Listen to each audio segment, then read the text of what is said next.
And we're good? We're Okay. good. Hello and welcome, and thank you for tuning in for this conversation with Dr. Jeff Simon, president of Political Risk Assessment Company, Incorporated. He's author of several prominent books in terrorism studies. Good afternoon, Jeff. Good afternoon to you. I'd like to talk to you for maybe 40 or 45 minutes or so about a variety of topics of interest to our readers of the journal Terrorism and Political Violence. Beginning with your earliest recollection that studying terrorism was something you wanted to do.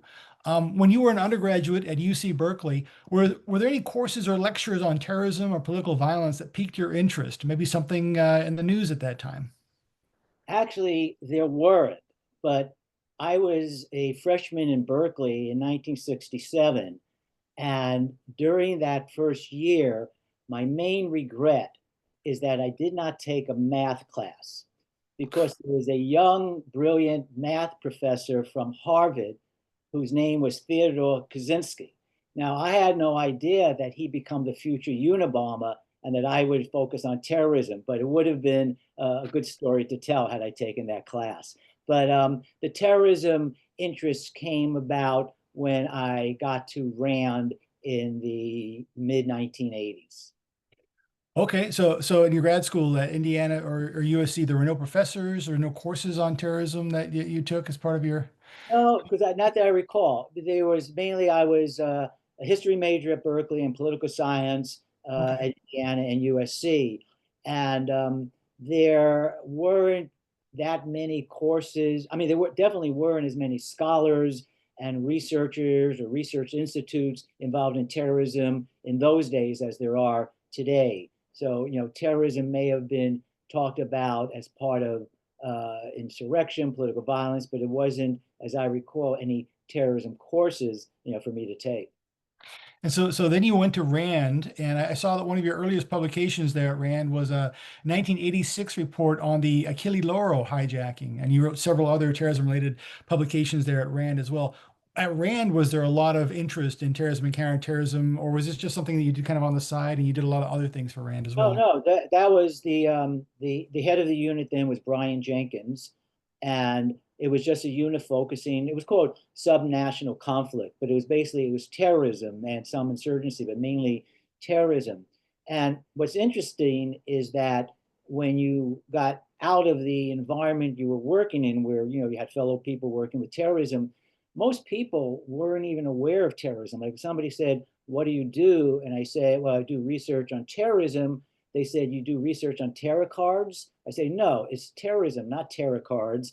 And there actually were a number of individuals, not around and not among universities, but outsiders who would basically say, well, if you talk about causes of terrorism, you're justifying terrorism. So you shouldn't even talk about causes, which of course today, is crazy. But back then we actually had objections now and then to you talking about causes.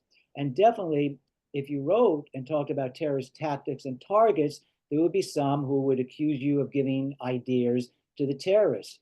This happened to me when in the late 80s, while I wrote a piece called Terrorists and the Potential to Use Biological Weapons. And of course, today we have so many reports, government policies on it, and everything. But back then, it was really a more insular discipline environment, and there was pushback now and then from those outside of it. I see. So you've seen probably a lot of changes then in the field of terrorism studies. What would you say were some of the most significant developments in the field of terrorism studies over those years? Actually, when I thought, you posed an interesting question about what's been the evolution in terrorism studies over the last several decades. And the more I thought about it, I realized that maybe a better word than evolution would be revolution, because basically we've had, I think, a revolution in terrorism studies with the two watershed events, of course, being 9/11 and the rise of the internet. And they occurred close to each other. And in the pre-era before internet and before 9/11, it was more difficult to obtain documents and material on terrorism. Now you could just simply, download it. But when I wrote my first book, was called The Terrorist Trap, America's Experience with Terrorism, and this was in 1994, I went to a local bookstore here in Santa Monica, and I said, I'm coming out with a book on the terrorist trap, and I hope you can carry it, and I'd like to maybe give a talk on it. And the manager said, oh no, we don't want to promote terrorism. We don't even want to talk about terrorism. So it was pretty deflating, to hear that. But as I, and at that time also, the terrorist trap, what motivated me to write that is I had an article in Foreign Policy a few years earlier called Misperceiving the Terrorist Threat. And basically what I was arguing then was that while terrorism is a serious issue, it's not necessarily a threat to national security. Certain parts may be biological weapons and so forth, but in those days, there was a lot of hijackings and there were hostage takings. And every time a hostage was taken, it became a crisis in the US. Basically, presidents would rush back to the White House to show that they're in charge of the hostage crisis. And in a way, I was trying to argue there sometimes we have to sort of de escalate this crisis atmosphere over every time a hostage is taken. And that led to writing this book, The Terrorist Trap, where I looked at historically how different administrations had handled terrorism crises and terrorism issues. And I had some real interesting experience when I was writing that. As I was doing my research, I came across it was the most spectacular hijacking in terrorism history before 9/11. And this was in September of 1970. The Popular Front for the Liberation of Palestine hijacked 4 planes on the same day, and they diverted it to Jordan and to Egypt. One of my high school classmates was on one of those planes and was a hostage and was held by the terrorists for about 50 days. And when she was finally released. So when I was writing the book, I thought, wow, this would be an interesting anecdote to put in the book. And when I told a friend about that, he said, Jeff, don't you realize we have another person from our high school graduating class, but she became a terrorist. So one of the high school classmates joined the Weather Underground and then was involved in this Brinks armored truck robbery in Nyack, New York in 1981, where 2 policemen and a Brinks guard was killed. And she got sentenced to consecutive 25 to 75 years in prison. She was only recently released, sentence was commuted. And then I looked at my high school yearbook just to verify they were who they were. And to my shock, I saw that all 3 of us, the terrorist, the hostage, and myself, were together in a picture for the Honor Society. I don't remember anything we did on the Honor Society, but just that picture. And so I told that story when the book came out on an interview show, and somebody called in and said, what was the name of your high school? Terror High. So it's kind of interesting. And I also really enjoyed the interview process when I interviewed more than 50 people who had different experience with terrorism, government officials. I was able to interview former secretaries of state, Dean Rusk, Cyrus Vance. I was able to interview media people. I just want to get the different perspectives. And I also try to track down some terrorists who were incarcerated to get their views on this whole issue of terrorism. And one of the terrorists that I interviewed, his name was Zvonko Busic. Now he and his wife and a few other Croatian separatists, now they were American, his wife, Julian Busic, but Zvonko Busic was Croatian. And they hijacked a plane, a domestic, I think it was TWA, in 1978. And it turned out they had fake weapons. So they didn't even have any weapons. They were just made believe. They told the passengers we have weapons, and the pilot believed it because they had things strapped around their body. But it turned out it was all fake. But their demand was that Croatian manifestos be published in newspapers and leaflets be dropped around the US. And then they wanted to divert the plane to Europe and drop leaflets over there. But they wanted the authorities to believe that they were real, that they're serious about what they're doing. So they left a bomb in a locker in Grand Central Station, and they had instructions on how to defuse the bomb. Their intention was not to have anybody killed. But when the NYPD took the bomb to their diffusing range, it went off and it killed a policeman. So when I was interviewing Zvonko Busic, I said to him, well, look, how do you feel about being responsible for somebody's death? And he says, I have great remorse over the policeman's death. And then he went on to say other things, and I said goodbye. It was a telephone interview. Then about 2 weeks later, I get a call from him saying, please, you must not use what I said about remorse. I said, why? He said, because if I say remorse, it means I regret doing the hijacking for my people and so forth. Please use the word sorrow. I have great sorrow over the policeman said. And it was an interesting semantics and how a terrorist would think about the two words of remorse and sorrow. So Hmm. yeah, so basically that first book was it was fun to do, and it was a learning process also for me. Very, very interesting commentary on how terrorists, they're concerned about perspective and perception. You had in that book, if I remember correctly, the terrorist trap, you had mentioned about the idea that terrorism is a contextually driven phenomenon, of course, can never be fully resolved, and you suggested that living with terrorism will be an inescapable part of life in the 21st century. Do you find that people today are more accepting of this message, perhaps now, than they were when you published that book? Yes, basically, I also argue that, the terminology of war on terrorism wasn't really helpful because if you say we're in a war on terrorism, which was used a lot in those days, and even to some point today, American public expects, we're going to win a war if you say we're at war, and you can never really totally eradicate and resolve terrorism, which could be one person with one bomb, and one cause. So living with terrorism does not mean that we don't have sophisticated counterterrorism policies and we don't go after the terrorists, but it's just that in those days, more so than today, every time there was a terrorist attack, it was starting to create a crisis. And it was basically, we were exaggerating more the threat than what was the reality, during those times. Speaking of, one man, one bomb, one attack, your book in 2013, Lone Wolf Terrorism, foreshadowed a growing challenge that's manifested in a variety of attacks in recent years from Boston, Buffalo, Pittsburgh, El Paso, San Bernardino.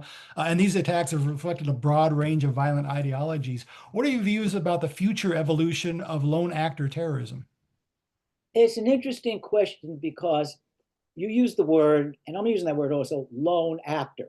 But if we don't put the word terrorism in, it goes back to the impossibility, I guess, to get a consensus definition of terrorism. For example, the worst mass shooting in U.S. history occurred in 2017. Stephen Paddock killed all those concert goers outside, in Las Vegas. Now, it's not considered terrorism because no motive was ever uncovered. And yet, he's definitely a lone actor, but we can't call him a lone terrorist. Yet, if he simply had left a note that I did this to protest XYZ, then we call it terrorism. So I think the future is going to be more and more of this mixture of the lone wolves who have an agenda, who are politically or religiously motivated, and those who are not. And I really see the lone threat continuing and growing more and more in terms of the power of the internet and social media, the contagion effect. You read about a lone wolf gets ideas once they see somebody else had done something. So it's a tough nut to crack. And surprisingly, after my book came out, I heard in some circles almost an objection to the term lone wolf. There were some who argue there's no such thing as a lone wolf because lone wolves are connected via internet and whatever. But I never meant, and nobody who uses the term lone wolf today thinks about the lone wolf as totally isolated. The days of the pure lone wolf, like Theodore Kaczynski, the Unabomber, are gone. You have to, unless you're living in a cave. But the lone wolf still refers to those individuals who do not have hands-on training from a group, are not provided with weapons, and do not have that kind of background. They are basically inspired by terrorist groups via the internet, and they could be inspired by other factors. But this still is a major threat that I see continuing into the future. Well, from the future to the past, I ask you a question about history. Your book, America's Forgotten Terrorists, was one of the required readings in my doctoral seminar on counterterrorism strategies because Thank you. it features examples not only of terrorist innovation but also of government overreaction to the threat of terrorism, something we just talked about. If you could choose three of the top historical lessons that you would wish all readers to draw from that study of the Italian anarchists in the U.S. and our response to the Galleanists, what would those lessons be? Uh, One is that never believe that lulls in terrorism mean it's over. So, for example, with the Galleanists, they were one of the most innovative and dangerous terrorist groups in history. They came up with some really ingenious plans. They planned to send 30 package bombs throughout the country, and they designed it as a Gimbel's gift package. Gimbel's was a big department store in those days. And when the recipient opened it, it would explode. Now, only one person was injured in that attack, but the Galleanists had miscalculated how much postage they needed on some of the packages. So 16 of them remained in the New York post office. And when one of the postal workers at night read in the newspaper, in those days there were midnight editions of newspapers, he read that a bomb had gone off in Atlanta and in San Francisco. He realized he had 16 of those packages in the basement in the post office. So they were able, to defuse that. But right after this mail bomb attack, the Galleanists struck again. This time they left 7 bombs in 9 cities in a 2-hour period. It was one of the most audacious terrorist attacks in our history. But then nothing else was heard from the Galleanists for over a year and a half. So there was a tendency among, I think, both security personnel and the public to think this threat was over. And then one of the last remaining Galleanists, Mario Buda, who then was basically working as a lone wolf, set off a horse and wagon bomb on Wall Street that killed 38 people and was the worst bombing in US history. So one is not to underestimate these groups and not believe that lows in terrorism mean that this particular threat is over. And that also it's for the government officials to always think ahead, to think outside the box, to think what kind of tactics and targets will terrorists use, and they might not always use the same types of entities. So there's a major issue in terms of that, and that sometimes the warnings by terrorists have to be taken seriously. So the leader of the Galleanists was Luigi Galleani, and he was going to be deported in June of 1919. So the Galleanists sent circulars around the Northeast and other cities saying, "Deport us, we'll dynamite you." And sure enough, as the deportation was coming about, they set off their bombs and sent the mail bombs. And so basically, some of these threats have to definitely be taken seriously. Hmm. Certainly. I imagine you probably incorporate some of that lessons learned in your teaching about terrorism. I note that you taught over 20 years at UCLA and you've taught elsewhere as well. In your view, how has teaching about terrorism and counterterrorism changed, especially in the modern age of information saturation?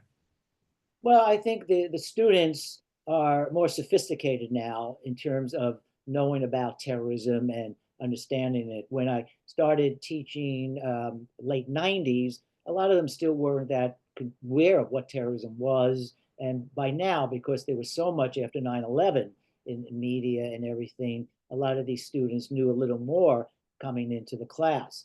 And I always, as you get older, you have to be careful with jokes you say because sometimes you get a blank face because they won't even know what you're talking about.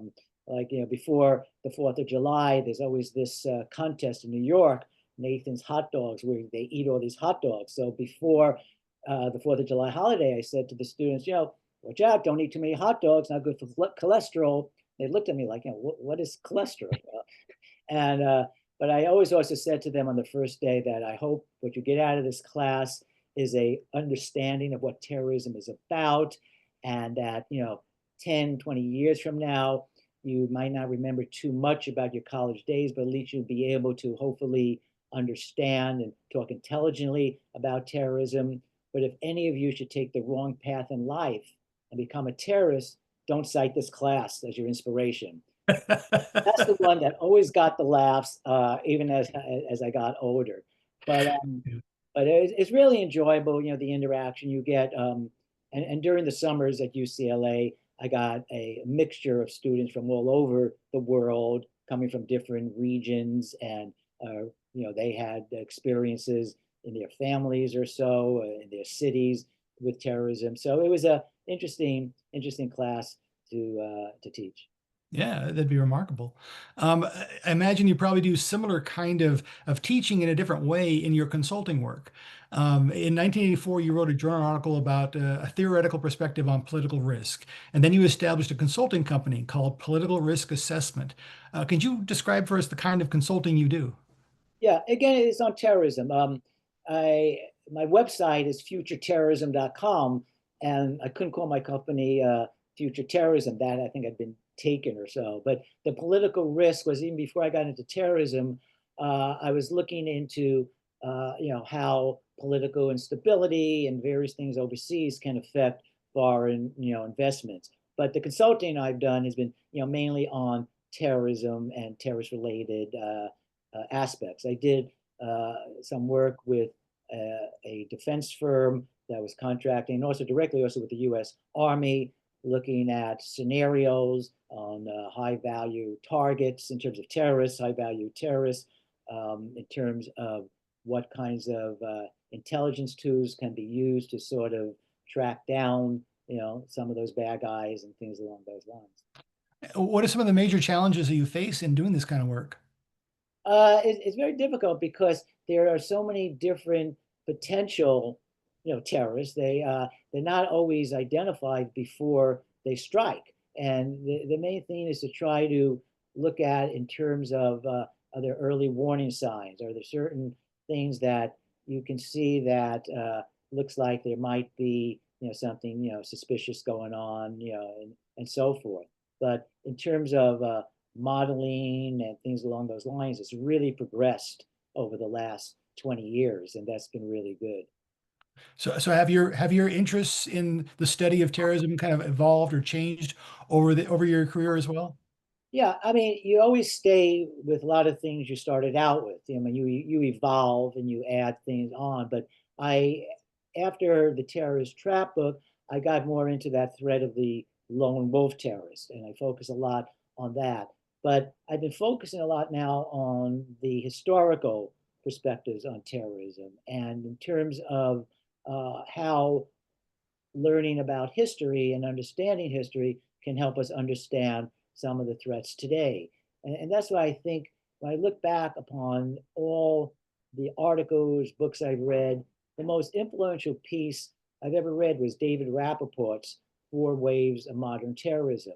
I believe that that really was such a critical piece because what Rappaport did was take this complex phenomenon of terrorism and put it into a way that we can understand what happened in the past and make certain predictions for the future with his four waves of international terrorism over time.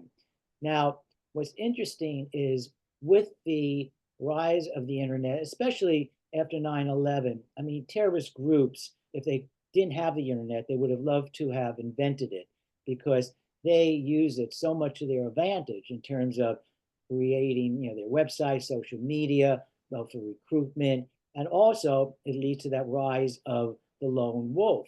But coinciding with the rise of the lone wolf and the terrorist groups' exploitation of that is the use today of the word radicalization.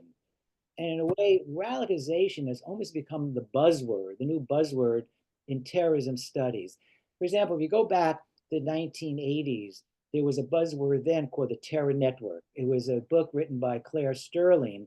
And basically, the premise was that the Soviet Union was basically behind most of the global terrorism at that period. And it was adopted a lot by the Reagan administration. But it was an attempt to take the complex phenomenon of terrorism and put it into an understandable format that we have a terror network, which wasn't necessarily the case. There were many other reasons for the terrorism, and it wasn't just the Soviets, that were behind it. So with radicalization today, it's almost as if it's being used to try to explain this the very complex world of terrorism that we're dealing with today, because nobody knows exactly what does radicalization mean. Is it somebody who posts something on the internet that's supportive of a terrorist group? Is it somebody who met or is in a chat room with other extremists? How long does it take for somebody who was non-radicalized to become radicalized? It can happen in days, it can happen in months. And most important question is whenever somebody is radicalized, if we come up with some understanding of what that is, what are the tipping points that transform them from being radicalized and saying things or posting things to actually committing an act of violence? And I think that's one of the important research questions that probably needs to be looked at, even further.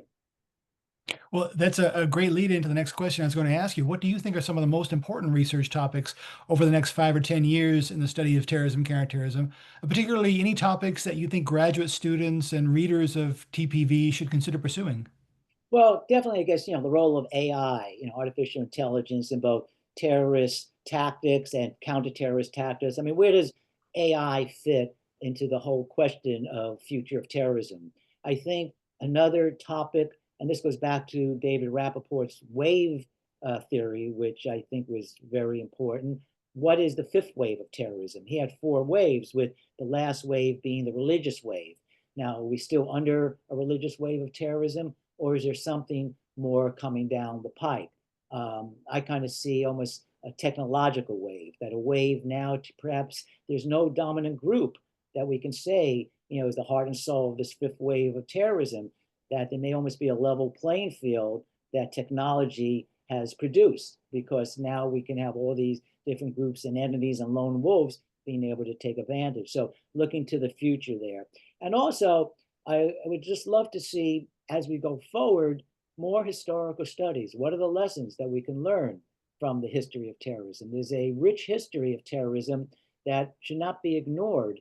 And whatever the interests are of the scholars and the researchers, to try to see, are there lessons that can be learned from what has happened in the past. All right, great advice. Is there anything else that you would like to tell readers of terrorism and political violence that we haven't already discussed? No, just keep reading it. It's a great journal. There are great articles that come out all the time. And it's just something that, congratulations to you on being the new editor. And I just look forward to continuing to see these great articles that come out in your journal. Oh, well, great. It's our journal. It's a community's journal. So, on behalf of all our colleagues in this field, thank you for your research in the field of terrorism studies. And of course, thank you for your time in this conversation. Thank you. My pleasure.